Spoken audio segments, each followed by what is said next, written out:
அண்ணாமலைக்கு ஒரு அரசியல் சாயம் தேவைப்படுகிறது. விஜய்க்கு மாற்றாக பல பேர் களத்தில் வருவதற்கு தயார் நிலைக்கு வந்து விட்டார்கள். உதாரணத்திற்கு தனுஷ் 234 தொகுதியிலையும் சர்வே எடுக்க ஆரம்பிச்சிட்டார். தமிழ்நாடு அரசியல் விஜய் முதலமைச்சர் நாற்காலிக்கு போன பிறகு அந்த நாற்காலி மிக எளிதில் கிடைக்கும்னு நம்பிக்கை எல்லாத்துக்கும். பாஜகவினுடைய முகமாக அறியப்பட்ட அண்ணாமலையும் இந்த ரேஸ்ல வந்து அண்ணாமலையுடைய அடையாளம் என்னன்னா பாஜக அடையாளம். பாஜக அடையாளம், காவி அடையாளம், RSS அடையாளம், இதுதான் அண்ணாமலையினுடைய அடையாளம். இதை தவிர்த்து பார்ப்பது தமிழ்நாட்டின் வாய்ப்பே.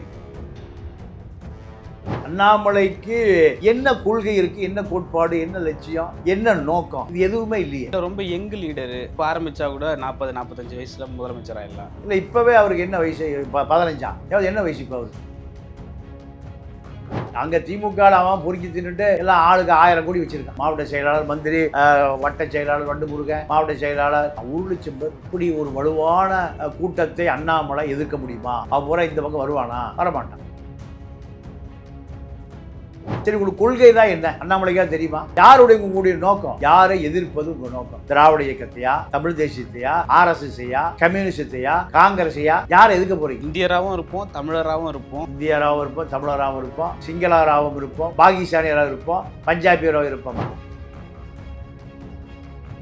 சத்யாவில் சுதந்திர தின சூப்பர் ஆஃபர். அனைத்து வீட்டு உபயோகப் பொருட்களும் மாபெரும் தள்ளுபடி விலையில் வாங்கிடுங்கள். மெரிபா பன்னீர் சோடா, ஐ ட்ரஸ்ட் மெரிபா. ஆச்சி மசாலா, எந்த சமையலும் ருசி தேடும் ரகசியம். 20 ரூபாய்.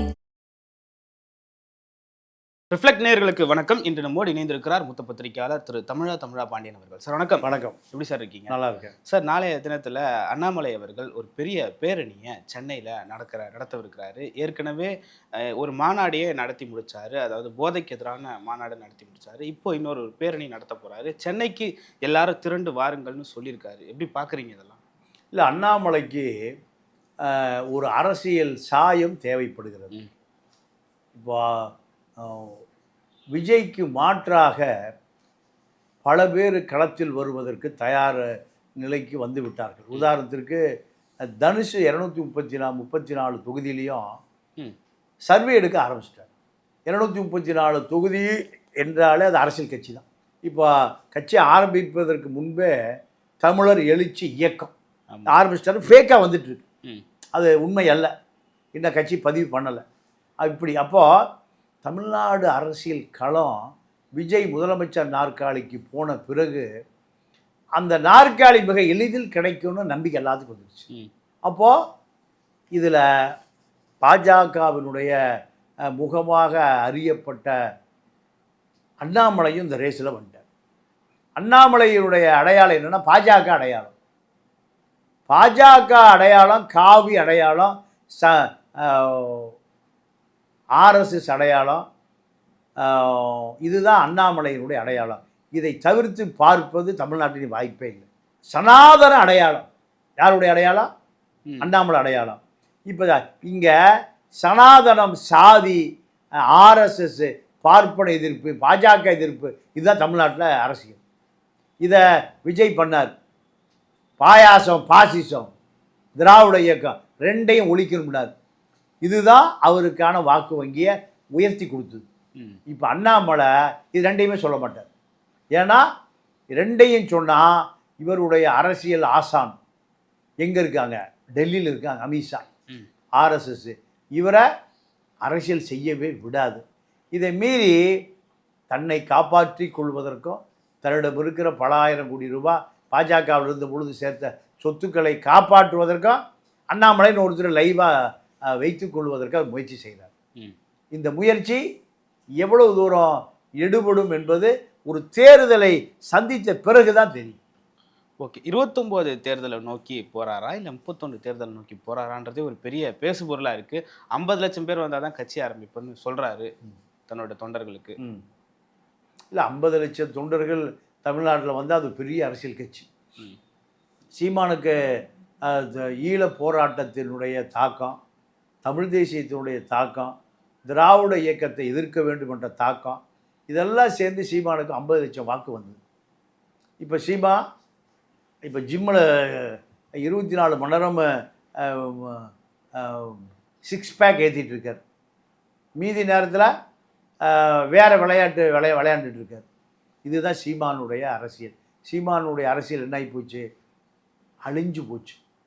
சீமா கொஞ்ச நாளில் இன்னொரு வைகோவாக மாறிடுவார். ஆனால் அண்ணாமலைக்கு என்ன கொள்கை இருக்குது, என்ன கோட்பாடு, என்ன லட்சியம், என்ன நோக்கம், இது எதுவுமே இல்லையே. இல்லை, ரொம்ப யங் லீடரு. இப்போ ஆரம்பித்தா கூட 40-45 வயசில் முதலமைச்சர் ஆகிடலாம். இல்லை, இப்போவே அவருக்கு என்ன வயசு? இப்போ 15 ஏதாவது என்ன வயசு இப்போ அவருக்கு? 37-40 நினைக்கிறேன். 40 வயசு இருக்கும். 39 வயசு. 39 வயசு ஆள் 45 முதலமைச்சர் ஆகிடலாமா? அப்போ நிறைய பேர் இருக்காங்களே. 35 வயசு எனக்கு தெரிஞ்சு ஒரு 50 லட்சம் பேர் இருப்பாங்க. அவ்வளோ பேர் முதலமைச்சர் ஆகிட முடியுமா? ஆக முடியாது. கொள்கை என்ன? விஜயுடைய கொள்கை என்னன்னா 2 வருஷத்தில் திமுகவை எதிர்ப்பதான் அவருடைய கொள்கை. செஞ்சாரா? ஸ்டாலின் அங்கில்னு ஊருக்கு போய் திமுகவை எதிர்த்தார். திமுகவை எதிர்க்க வேண்டி மக்கள்லாம் கூட்டமாக இருந்தான். யாரை நம்புறதுன்னு தெரியல. அதிமுக திமுகவை ஒழிக்கணும்னு நினச்சான். யாரை நம்புறதுன்னு தெரியல. 24 23 திமுக எதிர்ப்பு தான் இவருடைய பிரதான கொள்கை. யாருடைய கொள்கை? விஜய் கொள்கை. அப்போ அதுக்கு வந்தார். வந்த பிறகு மக்களும் தயாராக இருந்தான். தலைமை தாங்கினாரு, முதலமைச்சர் ஆகிட்டார். அண்ணாமலையினுடைய டார்கெட் யார்? விஜயா, திமுகவா, அதிமுகவா? யார்? யாருக்குமே தெரியலையே.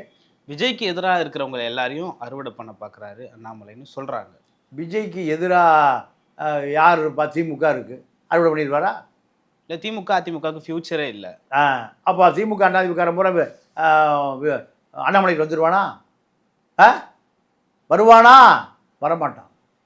அங்கே திமுகவில் அவன் பொறுக்கி தின்னுட்டு எல்லாம் ஆளுக்கு 1000 கோடி வச்சுருக்கான். யார்? மாவட்ட செயலாளர், மந்திரி, வட்ட செயலாளர் வண்டு முருகன், மாவட்ட செயலாளர், உள்ளாட்சி தலைவர், பேரூராட்சி தலைவர், இப்படி எல்லா அமைப்புகள் எவ்வளோ பேர் இருக்கான்? 1 லட்சம் பேர் இருக்கான். அதிமுகவில் 1 லட்சம் பேர் இருக்கான். இப்போ எவ்வளோ வச்சுருக்கான்? குறைந்தது 1000 கோடி ரூபா வச்சுருக்கான். அப்போது இப்படி ஒரு வலுவான கூட்டத்தை அண்ணாமலை எதிர்க்க முடியுமா? அப்புறம் இந்த பக்கம் வருவானா? வரமாட்டான். சரி, உங்களுக்கு கொள்கை தான் என்ன? அண்ணாமலைக்காக தெரியுமா? யாருடைய உங்களுடைய நோக்கம்?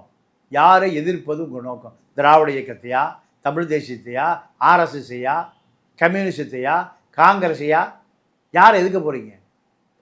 அப்படி ஏதாவது ஒரு தெளிவான ஒரு வரையறையே இல்லையே. இந்தியராகவும் இருப்போம், தமிழராகவும் இருப்போம் அப்படின்னு பேசுகிறாரு. இந்தியராகவும் இருப்போம், தமிழராகவும் இருப்போம், சிங்களராகவும் இருப்போம், பாகிஸ்தானியராகவும் இருப்போம், பஞ்சாபியராகவும் இருப்போமா?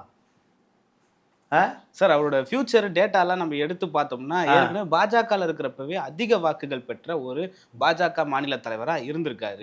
அவரோட தலைமையில் தான் பாஜக அதிக வாக்குகள் பெற்றது. சரி, இப்போ பாஜக அந்த வாக்கை வாங்கலையே. பாஜக இப்போ தனிச்சு வாங்கலையே. ஒரே ஒரு எம்எல்ஏ தானே வந்தாரு. அந்த வாக்கு அது அண்ணாமலைக்கு விழுந்த வாக்கு. ஓ, அப்பா பாஜக விழுந்த வாக்கு இல்லை. அண்ணாமலை தான் பாஜகவை விட உயர்ந்த கொள்கையுடையவர். பாஜக இருந்திருக்கார். அப்படி எடுத்துக்கலாமா? மோடியை விட, அமித்ஷாவோட, சவர்கரை விட உயர்ந்த கொள்கையுடையவர் அண்ணாமலை எடுத்துக்கலாமா? இவர்கள் கொள்கைக்கெல்லாம் ஓட்டு விழுகல, அண்ணாமலைக்கு தான் ஓட்டு விழுந்தது. அப்படி எடுத்துக்கலாமா? பாஜகவோட இவர் உயர்ந்த கொள்கையை வச்சிருந்தான்னு எடுத்துக்கலாமா? டேட்டா தான் சார் சொல்லுது. ஓ, அப்போ தனிச்சு இருந்தாருன்னா அண்ணாமலைக்கு 50 லட்சம் வாக்கு கிடைக்கும். அப்படி அதான் டேட்டா சொல்லுதா? ஒரே நாளில் 10 லட்சம் பேர் இணைஞ்சாங்க உறுப்பினராக வீத லீடர் குழுவில். நான் ஒரு விஷயம் சொல்லட்டுமா? பாஜகவுக்கு 50 லட்சம் உறுப்பினர்கள் இருந்தாங்க. எப்படி உறுப்பினர் தெரியுமா? பாஜக சம்பளத்தை கொடுத்து வீட்டுக்கு வீடு ஆள் அனுப்பிச்சாங்க. எங்கள் வீட்டுக்கு வந்தாங்க. ஓ, பாஜகவில் எல்லாம் சர்வே எடுத்தாங்க. வீட்டு அத்தனை பேர், எவ்வளோ வருமானம், பையனை படிக்கிறான், பிள்ளையனை படி எல்லாம் எடுத்தாங்க. எடுத்துகிட்டு எதுக்குமா எடுக்கிறீங்க?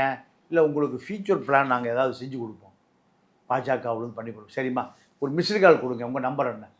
என் நம்பரை சொன்னேன். ஒரு மிஸ்டு கால். நான் பாஜக சேர்ந்துட்டேனா? என் பொண்டாடி பாஜக சேர்ந்துட்டாளா? என் பையன் பாஜக சேர்ந்துட்டானா? சொல்லுங்கள்.